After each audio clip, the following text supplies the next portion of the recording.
राधे राधे, जय माता जी। हमारे चैनल पे आप सभी का स्वागत है। आइए एक हम माता जी का और आप लोग को कीर्तन सुना रहे हैं।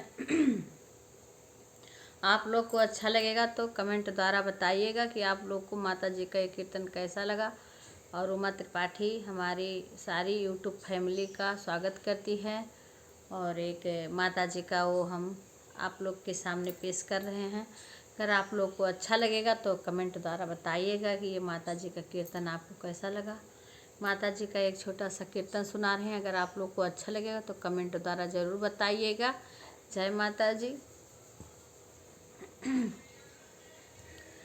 चुनरी लाल मांगिला लहरदार मांगिला, चुनरी लाल मांगिला लहरदार मांगिला, अपने मैया जी से 16 सिंगार मांगिला, अपने मैया जी से 16 सिंगार मांगिला। चुंदरी लाल मांगिला लहरदार मांगिला, चुनरी लाल मांगिला लहरदार मांगिला, अपने मैया जी से 16 सिंगार मांगिला, अपने मैया जी से 16 सिंगार मांगिला। सिंदूरा लाल मांगिला चटकदार मांगिला, सिंदूरा लाल मांगिला चटकदार मांगिला, अपने मैया जी से 16 सिंगार मांगिला, अपने मैया जी से 16 सिंगार मांगिला। सिंदूरा लाल मांगिला चटकदार मांगिला, मैया सिंदूरा लाल मांगिला चटकदार मांगिला, अपने मैया जी से 16 सिंगार मांगिला, अपने मैया जी से 16 सिंगार मांगिला, अपने मैया जी से 16 सिंगार मांगिला।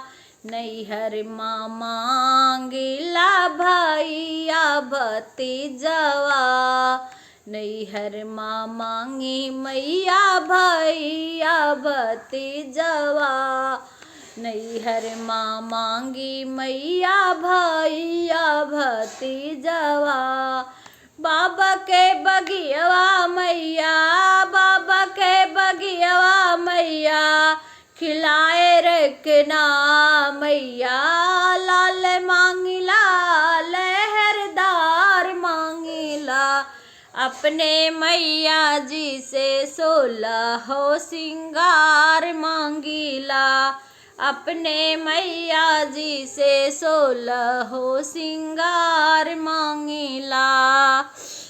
गोदिया में मांगिला अपने ललनवा, गोदिया में मांगिला अपने ललनवा, हाथवा के चूड़िया झनकार मांगिला मैया, हाथवा के चूड़िया झनकार मांगिला, अपने मैया जी से 16 सिंगार मांगिला, अपने मैया जी से 16 सिंगार मांगिला।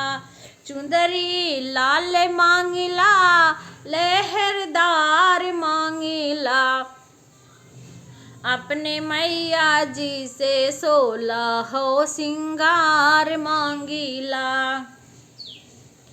गोड़ेवा में मांगी मैया पैर के पैजनिया, गोड़ेवा में महावर लाल मांगिला चटकदार मांगिला, अपने मैया जी से 16 सिंगार मांगिला, अपने मैया जी से 16 सिंगार मांगीला।